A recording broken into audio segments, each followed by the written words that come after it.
See, it's a very difficult situation to prepare for the surgery because every patient is different. Every nose is different, every eye is different, every patient's body structure is different. So before any surgery, a proper plan is needed.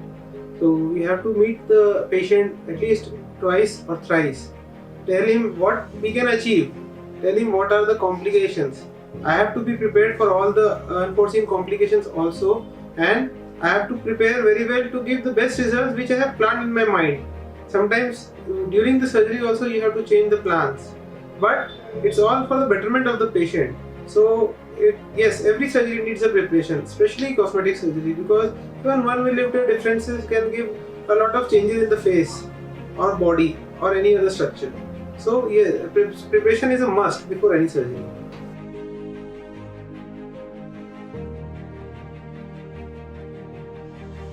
Well, very good question, but it does matter where the surgery is performed. But more than that, what matters is by whom the surgery is performed. I have always believed in a philosophy that you should go to a good doctor rather than finding a good hospital. A doctor who should explain you the pros and cons of surgery, what exactly can be achieved rather than what is demanded, and he should be able to convince you. So yes, it does matter by whom the surgery is performed rather than searching for a good hospital where you have to find a good doctor and then he should be able to convince you. So always search for a good doctor, and if you are in good hands, any surgery gives wonderful results.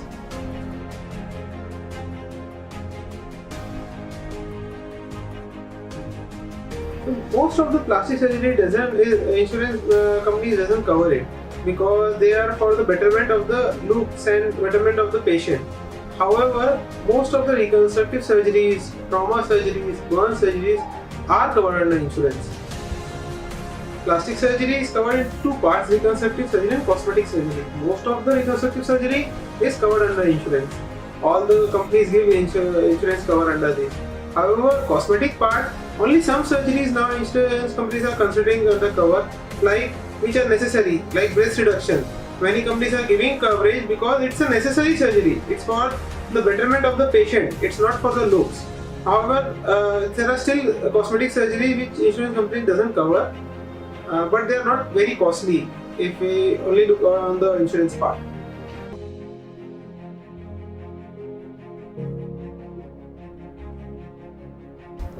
Hair transplant यानी बालों का प्रत्यारोपण, जिसमें हम patient और client के बाल ही उसमें लगाते हैं। ये किनके लिए है?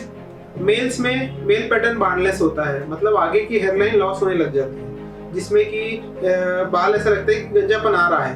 ये उनके लिए आइडियल प्रोसीजर है। ये एक प्रकार की सर्जरी है जिसमें कि पीछे से बाल निकाल के आगे लगाया जाता है। फीमेल्स में मोस्टली स्ट्रेस और विटामिन की कमी की वजह से बाल झड़ते हैं, तो फीमेल्स में भी हेयर ट्रांसप्लांट होता है।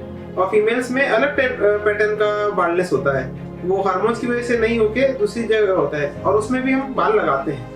हेयर ट्रांसप्लांट के दो मेथड से किया जाता है। एक होता है FUT मतलब हम बालों के पीछे से एक स्ट्रिप निकालते हैं और उस स्ट्रिप से बालों को सेपरेट करके फिर बाल को इम्प्लांट करते हैं। और FUE में एक एक बाल को हार्वेस्टर के थ्रू हार्वेस्ट किया जाता है और उसको फिर प्रत्यारोपित किया जाता है।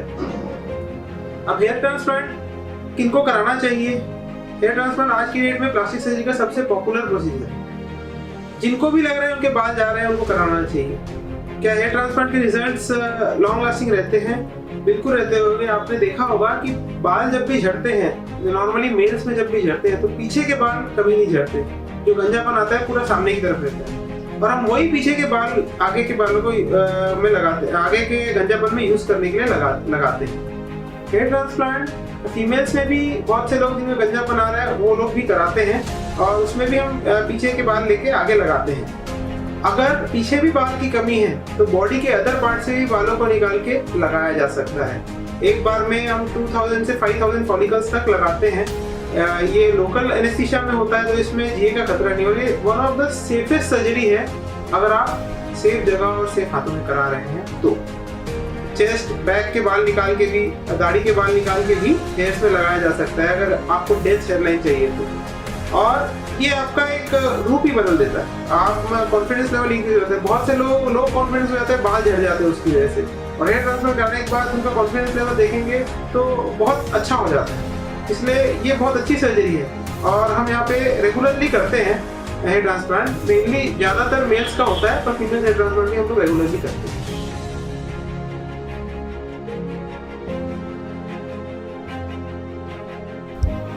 राइनोप्लास्टी मतलब नाक को आकार देना, नाक की सर्जरी। नाक फेस का सबसे इंपॉर्टेंट पार्ट होता है क्योंकि सबसे प्रोट्रूडेड या उभरा हुआ पार्ट नाक होता है। तो अगर नाक खराब है तो पूरा फेस का लुक ही खराब होता है। तो राइनोप्लास्टी एक प्लास्टिक सर्जरी का एक बहुत ही इंपॉर्टेंट पार्ट है जिसमें कि हम तिरछी नाक, बद्दी नाक, टेढ़ी नाक, लंबी नाक, छोटी नाक, झुकी हुई नाक, इसको क्रूप नोज बोलते हैं, इन सबको हम सुधार सकते हैं। इसमें लोकल वहीं के टिश्यू यूज कर सकते हैं। कभी कभी हमको ग्राफ्ट लेना पड़ता है, कभी कभी इम्प्लांट्स लगाना पड़ता है। ये सब करके नाक को बहुत अच्छा शेप दिया जा सकता है और ये इसका डाउन टाइम बहुत कम है। 1 महीने के अंदर सब सूजन उतर जाती है और नाक में जैसा शेप चाहिए वैसा आ जाता है। अब राइनोप्लास्टी एक 2 से 3 घंटे की सर्जरी होती है। इसको पूरे एनेस्थीसिया देके किया जाता है। 2-3 मेथड्स होते हैं, मल्टीपल प्रोसीजर्स होते हैं। बहुत लोगों को मिसकंसेप्शंस होता है कि राइनोप्लास्टी या नाक की सर्जरी मतलब सिर्फ सेप्टम जो कि बीच का पार्ट होता है उससे रिलेटेड होती है। हम लोग जो टर्म यूज करते हैं होता है सेप्टोराइनोप्लास्टी, मतलब बीच का पार्ट तो ठीक है, साथ में नाक अगर प्लास्टिक सर्जरी में देखें तो 9 पार्ट में डिवाइडेड है और हर एक पार्ट को हमको करेक्ट करना है। तो एक भी पार्ट अगर दूसरे पार्ट से अलग रहेगा तो अच्छा नहीं दिखेगा। तो ये ध्यान में रखते हुए ये सबसे बारीक सर्जरीज में से एक होती है जो कि अगर अच्छे से की जाए तो चेहरे का अपीयरेंस ही बदल जाता है और ये भी पेशेंट को कॉन्फिडेंस बूस्ट करने के लिए बहुत ही अच्छी सर्जरी है।